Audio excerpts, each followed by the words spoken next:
Hello friends, welcome to my channel V Commerce Academy, जिथे मी वंदना तुम्हाला शिकवणार आहे अकाउंट हा विषय अत्यंत सोप्या पद्धतीने. मुलांना सध्या आपण इश्यू ऑफ शेअर्स टॉपिकचे बोर्ड एक्झाम क्वेश्चनची सिरीज स्टार्ट केलेली आहे. तर आजच्या व्हिडिओमध्ये आपल्याला मार्च 2022चा क्वेश्चन डिस्कस करायचा आहे. याच्या आधी मी ऑलरेडी 2-3 पेपरचे क्वेश्चन्स अपलोड केलेले आहे. प्रश्नाला सुरुवात करण्याआधी तुम्ही जर चॅनलला सबस्क्राईब केलं नसेल तर चॅनलला सबस्क्राईब करा, जेणेकरून तुमचा कोणताही महत्त्वाचा व्हिडिओ मिस होणार नाही. मुलांना 12वीच्या एक्झाममध्ये बोर्ड एक्झामचे पेपर सॉल्व करणे हे फार महत्त्वाचं आहे. त्याच्यामुळे आपल्याला बोर्ड एक्झाममध्ये प्रश्न कशा स्वरूपाचे येतात याचा एक अंदाज येतो. त्या प्रश्नांचा आपल्याला सराव होतो. त्याच्यामुळे बोर्डाच्या एक्झाममध्ये हे प्रश्न आपल्याला अवघड वाटत नाही, कारण त्या पद्धतीचे आपण ऑलरेडी प्रश्न सॉल्व केलेले असतात. बोर्ड एक्झामचे क्वेश्चन सॉल्व करणे फार महत्त्वाचे, त्याच्यामुळे आपण ही सिरीज सुरू केलेली आहे. या सिरीजमध्ये 2-3 प्रश्न आपले झालेले आहेत. आजच्या व्हिडिओमध्ये आपल्याला मार्च 2022चा क्वेश्चन डिस्कस करायचा आहे. तर क्वेश्चन काय विचारला आहे आपल्याला? Ajita limited issued 2 lakh equity shares of ₹10 each at a premium of ₹2 per share payable as. Ajita लिमिटेडने किती शेअर्स इश्यू केले? इश्यू करायचे त्यांना 2 लाख त्यांनी ॲप्लिकेशन इन्व्हाइट केले, ठीक आहे. आणि त्याची प्राइस किती आहे? At ₹10 each. प्रत्येक शेअर्सची किंमत किती आहे? ₹10. त्याच्यानंतर याच्यामध्ये प्रीमियम किती आहे? प्रीमियमसुद्धा दिलेलं आहे आपल्याला. Premium ₹2 per share. Okay, ₹2 per share premium सांगितलेला आहे. याच्यामध्ये ॲप्लिकेशनला ₹3 मागवलेत, अलॉटमेंटला ₹5 मागवलेत. याच्यामध्ये ₹2 प्रीमियम आहे, ठीक आहे. त्याच्यानंतर first and final call. Final call किती रुपये मागवलेला आहे? ₹4. म्हणजे 3 आणि 5 8 आणि 4 12, ठीक आहे. ₹10चा शेअर ₹12ला विकला. म्हणजे हे जे ₹2 हे काय आहे? प्रीमियमचे ₹2 याच्यामध्ये इन्क्लूड आहे. अजिता लिमिटेडने 2 लाख शेअर्ससाठी ॲप्लिकेशन मागवले.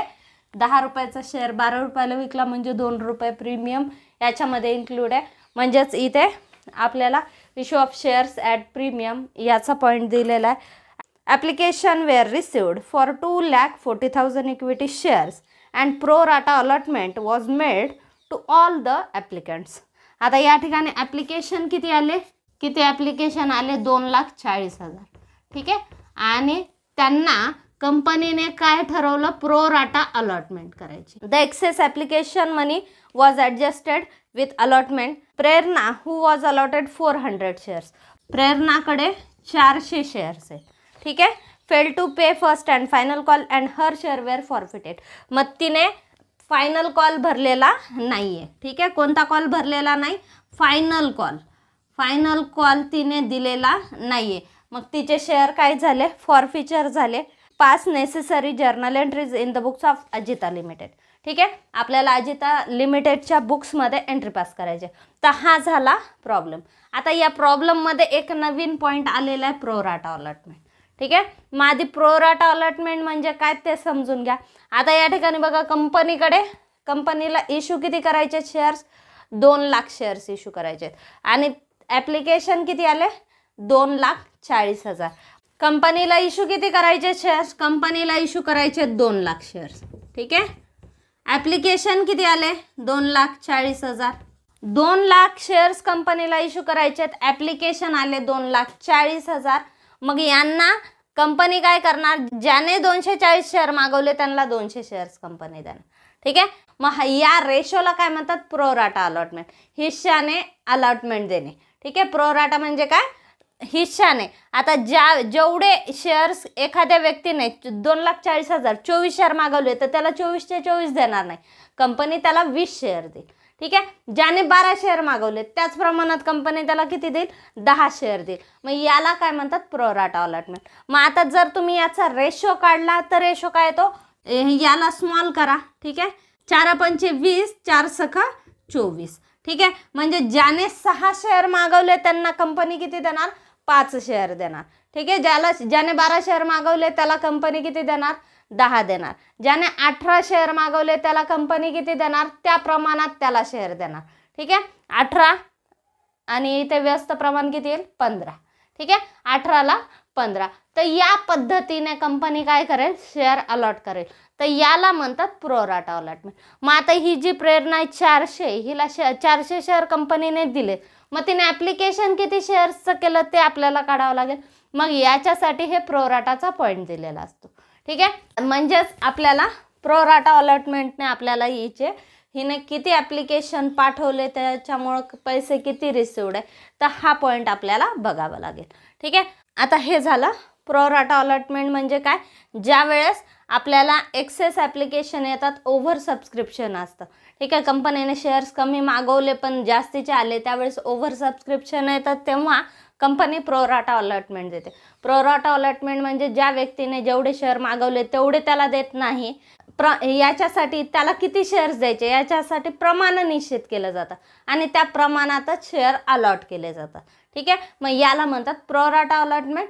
आता आपण काय करू, 1 बाय 1 एंट्री करू. ठीक आहे, पहिले आधी आपल्याला ॲप्लिकेशनच्या एंट्री कराव्या लागतील.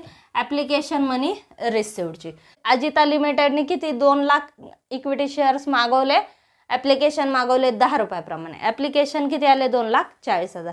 मग ॲप्लिकेशन मनी रिसिव्डची एंट्री करा. फर्स्ट एंट्री ॲप्लिकेशन मनी रिसिव्डची, पैसे मिळाले, डेबिट व्हॉट कम्स इन. मग एंट्री काय होणार, बँक अकाउंट डेबिट टू, पैसे मिळाले, कशाचे मिळाले, शेअर ॲप्लिकेशन मनी मिळाली. मग घ्या to share application account, to equity share application account लिहिलं तरी चालेल तिथे. ठीक आहे, किती ॲप्लिकेशन आले, 2,40,000 कंपनीकडे ॲप्लिकेशन आले. ॲप्लिकेशन मनी किती आहे, ॲप्लिकेशन मनी आहे 3 रुपये पर शेअर. ठीक आहे, मग किती आले, 7,20,000. ॲप्लिकेशन मनी किती आली, 7,20,000. नरेशन घ्या, Bing share application money received for 2,40,000 equity shares at ₹3 per share. Okay, तर हे झालं आपलं नरेशन ॲप्लिकेशन मनी रिसिव्ड झाल्याची. ठीक आहे, एंट्री काय केली आपण, bank account debit to equity share application account, किती 7,20,000 आपल्याला ॲप्लिकेशन मनी मिळालेली आहे. Narration being application money received for 2,40,000 equity shares at ₹3 per share. आता दुसरी करायची ट्रान्सफरची. आता ही जी ॲप्लिकेशन मनी आहे आपल्याला ट्रान्सफर करायची. मग ट्रान्सफर करताना कुठे करायची, ॲप्लिकेशन शेअर ॲप्लिकेशन अकाउंट, तिथे क्रेडिट झालं, ट्रान्सफरमध्ये ते डेबिट होणार. मग ट्रान्सफरच्या एंट्रीमध्ये घ्या equity share application account debit to share capital account. ठीक आहे, ॲप्लिकेशन मनी किती आली, 7,20,000. ठीक आहे, मग इथे घ्या 7,20,000 ॲप्लिकेशन मनी घेतली. ठीक आहे, त्यातली ॲप्लिकेशन मनी ते ट्रान्सफर करायची शेअर कॅपिटलला. कंपनीने शेअर्स किती इश्यू केले, 2 लाख. मग 2 लाख शेअर्सचे ॲप्लिकेशन मनी आपण ट्रान्सफर करणार शेअर कॅपिटलला. ठीक आहे, किती आले, 2 लाख गुणिले 3 किती येते, 6 लाख. उरले किती, उरले 1,20,000. मग आता हे 1,20,000 आपण काय केले, इथे आपल्याला प्रॉब्लेममध्ये काय सांगितलं, application were received 2,40,000 equity shares and pro rata allotment was made for the applicants. The excess application money was adjusted with allotment. ठीक आहे, मग आपण काय केलेली आहे, एक्सेस ॲप्लिकेशन मनी ही ॲडजस्ट केली, कशामध्ये, अलॉटमेंटमध्ये. अलॉटमेंटमध्ये ॲडजस्ट केली म्हणजेच जेव्हा आपल्याकडे ॲप्लिकेशन मनी आली आपण ती अलॉटमेंट ड्यू होण्याच्या आधीच ट्रान्सफर करून दिले अलॉटमेंटला. याला म्हणतात एक्सेस ॲप्लिकेशन मनी ॲडजस्ट करणे अलॉटमेंटमध्ये. ठीक आहे, म्हणजेच ही जी 1,20,000 आहे एक्सेस ॲप्लिकेशन मनी ही आपल्याला ट्रान्सफर करून द्यायची अलॉटमेंटला. मग इथं घ्यायचं to equity share allotment account. ठीक आहे, नेक्स्ट इन्स्टॉलमेंटमध्ये आपण काय केले, जे एक्सेस आलेले ते ॲडजस्ट करून दिले. ठीक आहे, म्हणजेच ज्या भागधारकांचे एक्सेस पैसे कंपनीकडे पुढच्या वेळेस तेवढे पैसे ते कमी पाठवणार. ठीक आहे, अलॉटमेंटमध्ये तेवढी मनी ते 1,20,000 कमी पाठवणार अलॉटमेंट. ठीक आहे, आणि कारण ऑलरेडी आपल्याला ते मिळालेले एक्सेस ॲप्लिकेशन मनी आपण ट्रान्सफर केली अलॉटमेंटला. ठीक आहे, नरेशन घ्या, बिंग 2 लाख इक्विटी शेअर्सची आपण ॲप्लिकेशन मनी ट्रान्सफर केली शेअर कॅपिटलला आणि बाकीची आपण ॲडजस्ट केली शेअर अलॉटमेंटमध्ये. ठीक आहे. मग नरेशन तुम्ही शॉर्टकटमध्ये असं लिहू शकता, being share application money transfer to share capital account and excess application money transfer to share allotment account. ठीक आहे. तर या पद्धतीने देखील तुम्ही नरेशन लिहू शकता. तर ही झाली आपली सेकंड एंट्री. फर्स्ट एंट्री आपण काय केली, ॲप्लिकेशन मनी रिसिव्हडची. दुसरी घेतली शेअर ॲप्लिकेशन मनी आपण ट्रान्सफर केली शेअर कॅपिटलला आणि शेअर अलॉटमेंटला. ठीक आहे. जेवढे शेअर्स कंपनीने इश्यू केले तेवढं शेअर कॅपिटलला ट्रान्सफर करायचं, बाकीची जी एक्सेस ॲप्लिकेशन मनी आहे ती अलॉटमेंटला ट्रान्सफर करायची. ठीक आहे. तर ही झाली सेकंड एंट्री. आता थर्ड अलॉटमेंट ड्यूची एंट्री करा. ठीक आहे. अलॉटमेंट ड्यूची एंट्री, जे ड्यू आहे त्याला डेबिट करा. मग घ्या third entry, equity share allotment account debit to equity share capital account. ठीक आहे. To equity share premium account. Okay. आता या ठिकाणी बघा, इक्विटी शेअर्सचा अलॉटमेंट किती ड्यू आहे, 5 रुपये अलॉटमेंट आहे. ठीक आहे. मग इथे काय घ्यायचं, किती शेअर आहेत, शेअरची क्वांटिटी किती, 2 lakh equity shares company issue करणार. 2 लाख शेअर्सचे 5 रुपयाप्रमाणे किती येतात, 5 दुने 10, 10 लाख घ्या इथे. त्याच्यानंतर इक्विटी शेअर कॅपिटल 5 रुपयामध्ये 2 रुपये प्रीमियम आहे. ठीक आहे. मग ते 2 रुपये प्रीमियमला ट्रान्सफर करा. 2 लाख गुणिले 2. ठीक आहे. 2 रुपये प्रीमियम अकाउंटला ट्रान्सफर करा. किती येतात, 4 लाख. मग उरले किती, 6 लाख. ते ट्रान्सफर करा शेअर कॅपिटलला. म्हणजेच इथं किती घेणार आपण, 2 लाख गुणिले 3. ओके. मग हे 3 रुपये ट्रान्सफर होणार शेअर कॅपिटलला. ठीक आहे. इक्विटी शेअर्सची अलॉटमेंट ड्यू आहे. ठीक आहे. अलॉटमेंट मनी किती आहे, 5 रुपये. ठीक आहे. मग जे ड्यू आहे त्याला डेबिट करा. Equity share allotment account debit. ठीक आहे. 2 लाख गुणिले 5 केलं, टोटल 5 रुपये आपलं अलॉटमेंट आहे. ठीक आहे. मग 10 लाख ड्यू आहे शेअर होल्डरकडून. त्याच्यापैकी to equity share capital account, कॅपिटलला किती ट्रान्सफर होणार, 3 रुपये ट्रान्सफर होणार. 5 रुपयापैकी 2 रुपये प्रीमियम आहे, म्हणजे 3 रुपये कॅपिटलचे आहेत. ठीक आहे. मग इथं 2 लाख गुणिले 3 घेतले, 6 लाख घेतले. त्याच्यानंतर to equity share premium, 2 lakh शेअर्सचे 2 रुपये प्रीमियम आहे. 2 रुपये प्रीमियम आहे, मग आपण ते ट्रान्सफर केलं प्रीमियम अकाउंटला.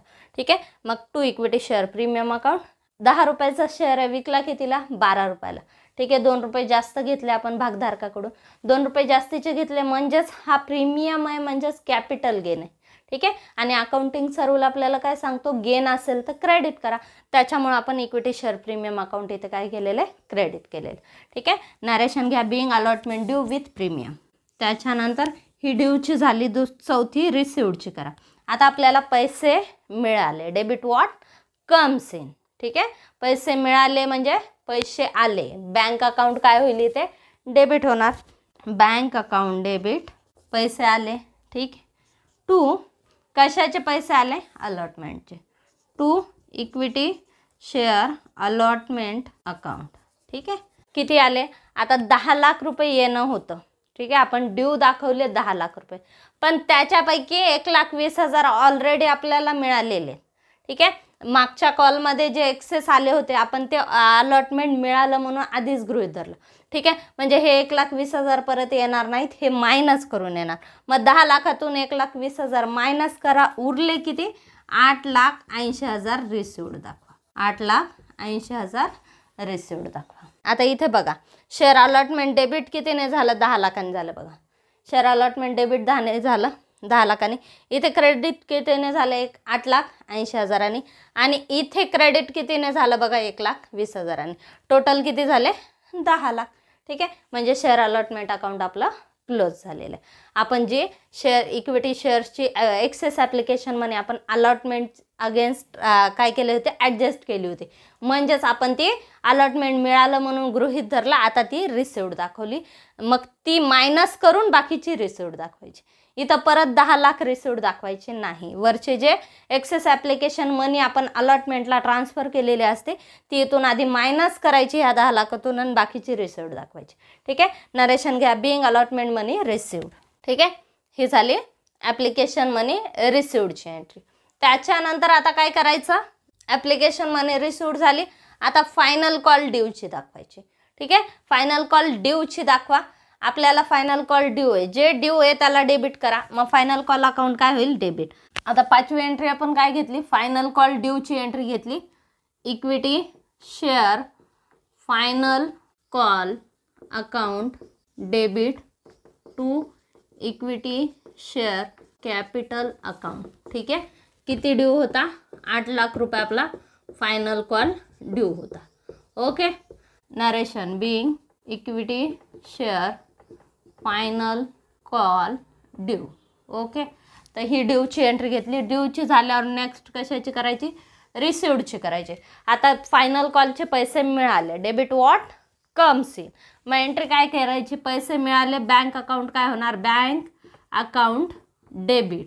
काय मिळाला, फायनल कॉल मिळाला to equity share final call account.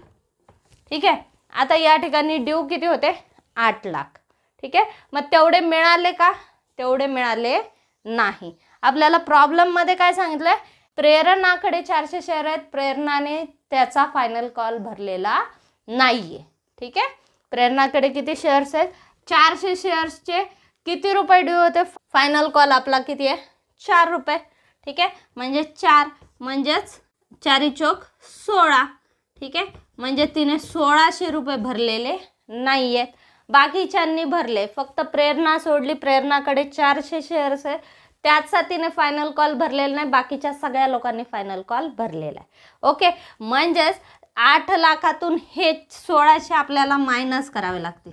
ठीक आहे, आपल्याला फायनल कॉल ड्यू किती होता, आपल्याला फायनल कॉल ड्यू किती होता, 8 लाख. त्याच्यामधले प्रेरणाचे 1600 रुपये आपण मायनस केले, तर उरले किती, 7,98,400. ठीक आहे, मग एवढे रिसिव्ड दाखवा. मग रिसिव्ड घ्या 7,98,400. ठीक आहे, म्हणजेच प्रेरणाकडे आपले किती शेअर्स आहेत, प्रेरणाकडे आपले 400 शेअर्स आहेत. 4 रुपयाप्रमाणे तिच्याकडून 1600 रुपये यायला पाहिजे होते, पण ते आले नाहीत. आले नाहीत म्हणजेच याला अनपेड कॉल म्हणायचं, कॉल्स इन एरियर्स म्हणायचं. ठीक आहे, म्हणजेच कॉल्स इन एरियर्स किती आहेत, 1600.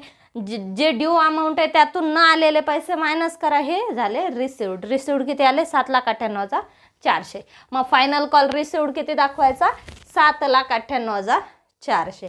Narration being equity share final call received except किती, 400 इक्विटी शेअर्स. ठीक आहे, 400 शेअर्स सोडून बाकीच्या सगळ्याचा आपल्याला फायनल कॉल मिळालेला. आणि तिचे शेअर्स काय सांगितले कंपनीने, जप्त केलेत. म्हणजेच लास्ट एंट्री आपल्याला कशाची करावी लागेल, फॉर फ्युचरची एक एंट्री करावी लागेल. ठीक आहे, प्रेरणाचे 400 शेअर्स फॉर फ्युचर केले. ठीक आहे, जप्त केले. मग आता एंट्री काय करणार, 400 शेअर्स आपण प्रेरणाचे जप्त केले. ठीक आहे, मग त्याची फॉरफिचरची एंट्री.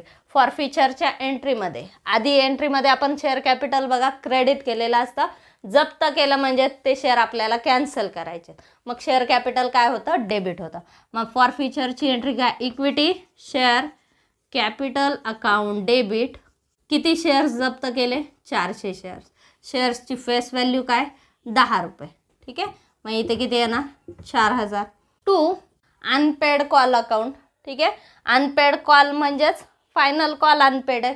ठीक आहे, मग 2 घ्या equity share final call account. ठीक आहे, फायनल कॉल किती होता, 400 शेअर्सचा फायनल कॉल 4 रुपये होता, म्हणजे 1600 रुपये तिने दिलेले नाही. झाली का, या 1600ची पोस्टिंग येते. ठीक आहे, म्हणजेच ही आपण अनपेड याची एंट्री झाली. अनपेड कॉलची किंवा कॉल्स इन एरियर्सचा पॉईंट आपण एंट्रीमध्ये मेन्शन केला. ठीक आहे, टू शेअर फॉरफिचर अकाउंट. 10 रुपयापैकी 4 रुपये प्रेरणाने दिले नाहीत, म्हणजे 6 रुपये भरलेले आहेत तिने. ठीक आहे, म्हणजेच 400 शेअर्सचे तिने 6 रुपये भरलेले, 4 सख 24, तिने 2400 रुपये भरलेले आहेत कंपनीकडे. ठीक आहे, पण कंपनी तिचे हे पैसे परत करणार नाही, हे पैसे कंपनी जप्त करते. ठीक आहे, यालाच म्हणतात टू शेअर फॉरफिचर अकाउंट. किती आलं, 2400. जेवढे तिने पैसे भरलेले आहेत तर ते शेअर फॉरफिचरला ट्रान्सफर करायचे. ठीक आहे, मग एंट्री आपण काय घेतली, equity share capital account debit to unpaid call account. Unpaid call जो अनपेड आहे, फर्स्ट सेकंड. ठीक आहे, मग तेवढे तुम्हाला नावे घ्यावे लागतील. To equity share final call account आणि 2 जेवढे पैसे भरले ते फॉरफिचर करायचे. 2 शेअर फॉरफिचर अकाउंट 2400. ही झाली एंट्री. नरेशन घ्या. आपण काय केलं, being forfeiture of 400 equity shares on non payment of final call. ठीक आहे, प्रेरणाने फायनल कॉल भरलेला नाही 1600 रुपये, त्याच्यामुळे तिचे शेअर्स आपण काय केलेले, जप्त केलेले. ठीक आहे, मग आता 8 मार्कासाठी तुम्हाला हा प्रॉब्लेम दिलेला आहे. एंट्री किती झाल्या, 7 एंट्री झालेल्या. ठीक आहे, 7 एंट्री झाल्या म्हणजे प्रत्येक एंट्रीला 1 मार्क. किती झाले, 7 मार्क झाले. 1 मार्क कुठे गेला, ज्या एंट्रीज IMP आहेत किंवा ज्याच्यामध्ये जास्त पॉईंट आलेले, मग त्या एंट्रीला 1.5 मार्क कन्सिडर करा. ठीक आहे, म्हणजेच आपली ॲप्लिकेशन ट्रान्सफरची एंट्री. ठीक आहे, तिथे सुद्धा तुम्हाला अवघड पॉईंट थोडंसं विचारलेलं आहे. म्हणजे ती एंट्री 1.5 मार्कासाठी राहील आणि ही एंट्री फॉरफिचरची 1.5 मार्कासाठी राहील. ठीक आहे, मग 1.5 आणि 1.5 3, बाकी उरल्या 5. ठीक आहे, प्रत्येक एंट्रीला 1 मार्क. ठीक आहे, 5 आणि 3 8. अशा पद्धतीने तुमचं या प्रॉब्लेममध्ये मार्क सिस्टीम राहील. ठीक आहे, तर हा झाला आपला मार्च 2022चा प्रॉब्लेम आज आपण डिस्कस केला. तर आजचा व्हिडिओ तुम्हाला कसा वाटला हे कमेंट बॉक्समध्ये नक्की कळवा. आणि हे प्रॉब्लेम नक्की तुम्ही सॉल्व करा, जेणेकरून तुम्हाला बोर्ड एक्झाममध्ये चांगला स्कोअर करता येईल. व्हिडिओ जास्तीत जास्त मुलांमध्ये शेअर करा. हा व्हिडिओ तुम्हाला कसा वाटला हे कमेंट बॉक्समध्ये नक्की कळवा. चॅनल अजून सबस्क्राईब केलं नसेल तर चॅनलला सबस्क्राईब करा आणि व्हिडिओला लाईक आणि शेअर नक्की करा. थँक्यू.